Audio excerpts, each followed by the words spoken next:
माहिती अधिकारामुळे ग्रामपंचायत आणि ठेकेदार यांनी केलेला भ्रष्टाचार उघडकीस आला.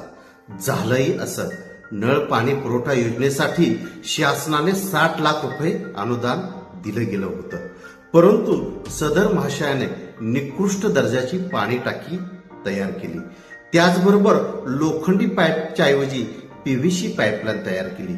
आणि ज्या वेळेला माहिती अधिकाराखाली प्लॅन अँड एस्टिमेट आलं त्यावेळेला समोर लक्षात आलं की निकृष्ट दर्जाचं सिमेंट खडी ही वापरली गेली होती आणि त्याचबरोबर पाईपलाईन सुद्धा निकृष्ट दर्जाचं झालं होतं.